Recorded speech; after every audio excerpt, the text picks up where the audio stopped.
Hey everyone, it's National Master Aaron Cooper here again with another book review video, and today we're going to talk about Zurich 53 by Miguel Najdorf. Now, Zurich 1953 was a candidates tournament to choose the challenger to the current world champion Mikhail Botvinnik.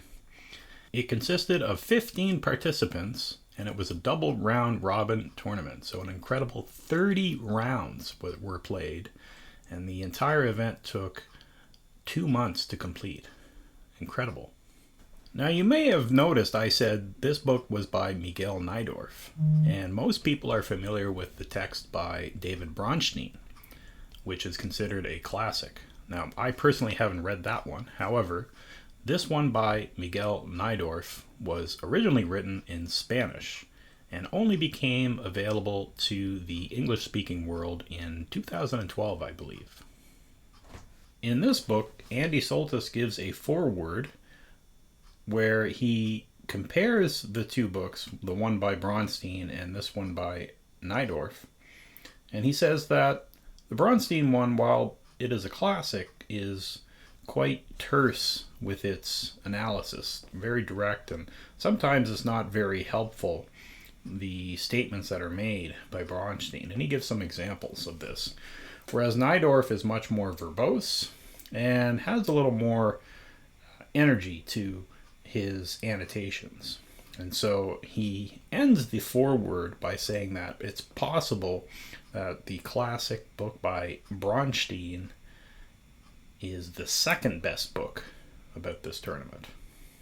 So here we have the table of contents, and you'll see that before the games are gotten into, we learn about the players. There's a little bio of each player given beforehand. And then each round is given its own chapter. So you'll see here on the first page of the table of contents lists the first 20 or so rounds. And then on this page, the second page of the table of contents, you'll see the rest of the rounds listed. And the book is also finished off by an index. You have an index of the players, so if you're looking for games by specific player, you can use that index. And then also, which is very nice, there's an index for the opening names as well. So if you're looking for examples of a specific opening, which I find very useful, for example, recently I looked into some games about the Queen's Indian defense, and this index provides all that information.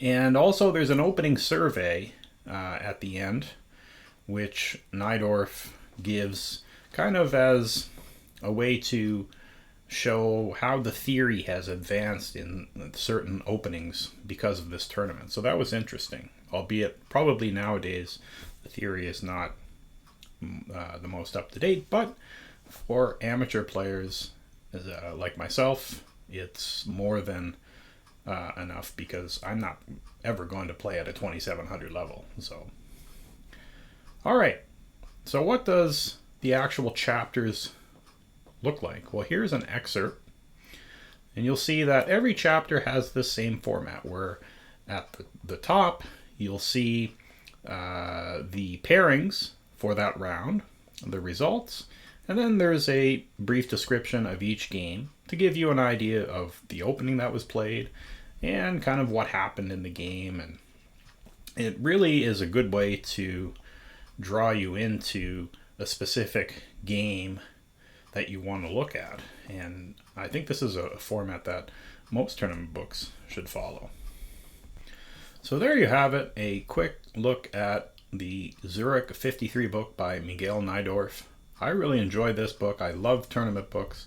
It's a great way to learn about the past, and also it's a great way to learn about openings, because a good tournament book like this one will have an index of opening names, and you can find a whole slew of games just for a specific opening.